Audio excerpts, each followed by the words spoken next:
Joining us on the MegaCast is Tremaine Phillips. He's the commissioner for the Michigan Public Service Commission. Commissioner, thank you for being with us.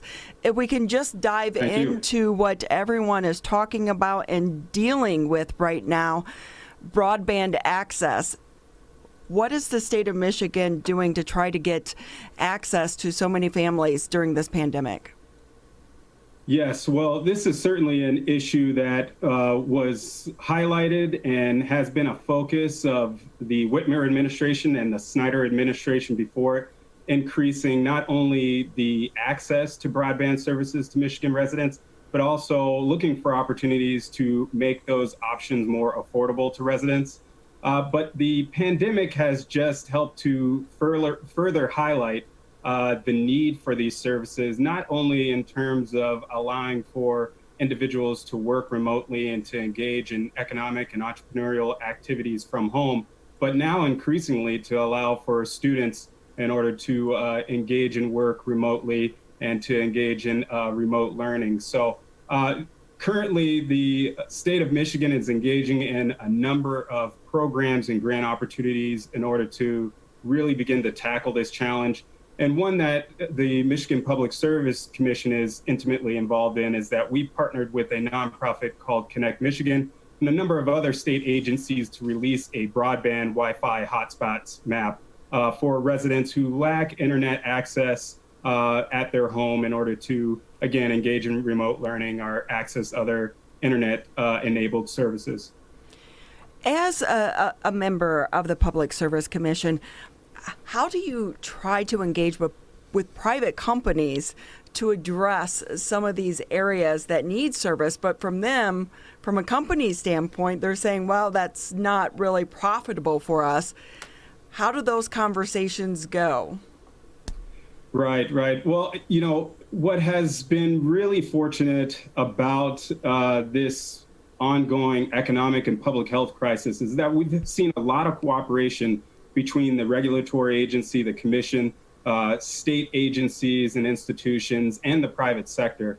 So really from the onset of the pandemic, we were speaking with telecoms providers across the state on a weekly basis, trying to understand what are the affordability plans and options that they have available to residents. How can we make more public Wi-Fi spots, hotspots open and free to residents to allow them to try and reduce the stress of being able to have that access at home. So those conversations have been, in the short term, very productive in trying to figure out how to increase the availability of this critical service during this time. What we really are looking towards now is how can we begin to make some of these solutions sticky? How can we have some of these solutions really help tackle that internet adoption and access challenge over the next 5, 10, and 20 years? We know that this is not just going to be a challenge here during the pandemic, but the availability of broadband and the disparities in what that availability can offer to households and to families in terms of providing them opportunities, economic opportunities, educational opportunities. Those are going to be challenges that we face here in the long term. And they're not just challenges faced by Michigan. There's challenges faced by states all across the country. Tremaine Phillips with us. He's a commissioner with the Michigan Public Service Commission, joining us today on the Oakland County MegaCast. So the Wi-Fi hotspot map that was released in June, this is just an interim step in the efforts that the Public Service Commission and its community partners are taking to help bridge this broadband gap. How far along in the process are we? How much closer are we to being able to provide broadband to a wider range of people that have not had access to it before and absolutely need access to it right now? Well, that's an interesting question, and one of the challenges that we're actually trying to tackle. There is just a disparity in terms of what information the state of Michigan has and the federal government has in terms of what areas of the state are served by broadband or affordable and accessible broadband internet speeds. So, we have a couple of data points. One is from the Department of Education here in the state of Michigan. They've noted that almost 30% of their students in the education system here in the state do not have access to either broadband infrastructure or services in their community are what services are available. They're not affordable to those residents. So that's just one metric when we're looking at, this need for distance learning and increased connectivity. We know that somewhere between 25 and 30% of students aren't being able to really engage as much as we would like them to because of this lack of access at home. So again, the hotspots map is an interim step. We have 300 locations across the state currently online, and we're increasingly trying to get private providers, libraries, schools, private businesses, and other companies and buildings to open up those Wi-Fi hotspots to allow for residents to be able to access them from parking lots, not have to risk their health and safety and exposure to COVID-19 by going inside of a business or a location, and to be able to still access whatever internet services they need through those hotspots. One thing that's been frustrating in general for all businesses, red tape in dealing with the government. One thing during COVID-19 and the pandemic, we have seen in some industries, the healthcare industry amongst them, is that sometimes being in this crisis has allowed for these businesses to cut through some of that red tape. So as far as from the Public Service Commission standpoint, is some of that happening in Lansing so that we can get some of these desperately needed programs up and running in a more timely fashion? What I will say is that now, to your point, I think that the crisis in a number of areas have accelerated innovations, has forced conversations that maybe we would have had within the next 5 years, but they've all happened within the last 3 to 6 months.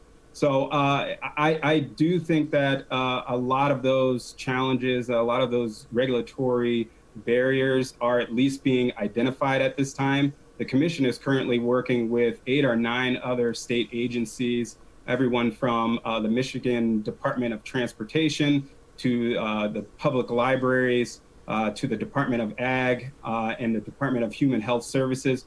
We're all now coordinating with one another to understand what are the challenges to broadband availability for telehealth services.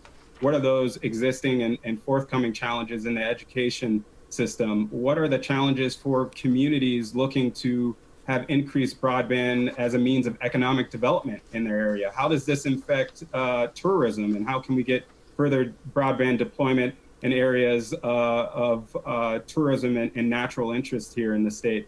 So at least we're all talking to one another, and we're identifying what those challenges are. But certainly more work needs to be done in order to prioritize and begin to tackle those concerns.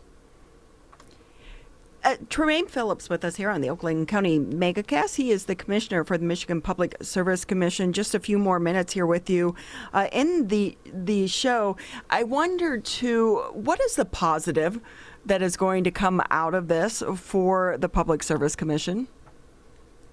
Well, what we see as a positive is that I really do think that coming out of this pandemic, the state of Michigan and working in close partnership again, with our representatives at the federal level and then with private companies here in the state, that we are going to come up with a very tangible, actionable plan to increase broadband deployment and access here in the state. And some of this work is already occurring through some of the federal stimulus packages related to the COVID-19 response, including the CARES Act.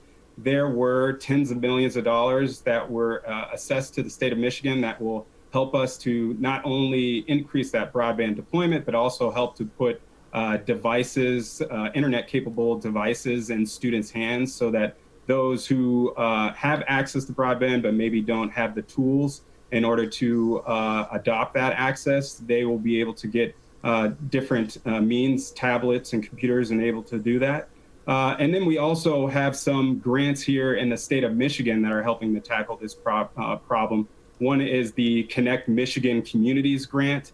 This was a $10 to $20 million fund that would help to deploy broadband, and some of those locations where that broadband deployment through that grant will be announced within the upcoming weeks. But through the budget process this year, we've actually now learned that this grant program will be funded into the next year as well. So those are just some of the opportunities that we're seeing that will be able to allow for that increased access to be built out. But again, this is going to be a challenge for us over the long term, and we're really going to have to put some dedicated time, energy, and money in order to solve this problem. COVID-19 crisis, 6 months into it, and people are realizing internet access is a very, very needed service, just like our water, just like our electricity.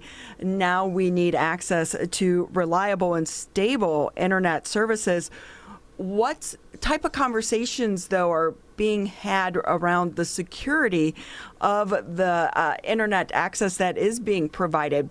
Because we are hearing so much about hacking and Zoom bombing and things of those natures as well. That is correct, and certainly that's something that the commission is interested in. It's not necessarily under our regulatory purview, at least in the telecoms arena. But along with increasing the access to broadband and adoption, you also have to have a campaign. You have to have an education infrastructure to engage folks in digital literacy, understanding what are phishing scams, understanding what are these different consumer attacks towards their personal security that they must be aware of and be prepared for. Because as you mentioned, this is certainly something that we're only seeing increase during the COVID-19 pandemic. There is an increasing number of consumer scams out there related to the federal stimulus response, and even in terms of getting vaccines and getting tests related to COVID-19. So this is very important that, along with the infrastructure side of this conversation and the affordability side of this conversation, that we also have an education campaign that's revolves around digital literacy and making sure that people use this capability in the safest means possible. Yeah, because these scammers they're good. And just when you catch on to them, they change their game plan on us. Just about 2 minutes left real quickly. Anything you want to touch on that we didn't ask you about here on the MegaCast? Well, all I will say is that, we want to continue to have people look for those who are struggling either to find affordable access to broadband or are looking for broadband service providers. We want to encourage you to go to the Michigan Public Service Commission's website. Not only do we have links to the hotspot map, as well as links to telecommunications assistance services, but we are also the chief regulatory agency in the natural gas and electricity industries. And so if those residents, if those households are also struggling to find energy assistance, our home heating assistance, we have a host of other resources available on our website to really assist households and assist families during this challenging time. We know that there's a multitude of concerns that families face, and the commission has been doing its best in order to make that information available and ease as much as we can the eligibility requirements for Michigan customers and residents to be able to adopt those different assistance programs. That's such important information to know, especially going into the colder weather months as well. Absolutely. Well, Tremaine Phillips with us here. He is the commissioner for the Michigan Public Service Commission. We thank you so much for taking time out of your busy schedule to be with us on the Oakland County MegaCast. Real quickly, again, before I let you go, give us the website for people to get those resources. So they can visit the Michigan Public Service Commission website. On there, we have a consumer assistance and consumer interest page, and you can find all the links to energy and telecommunications assistance there. Thank you so much. We appreciate your time. Tremaine Phillips with us on the Oakland County MegaCast.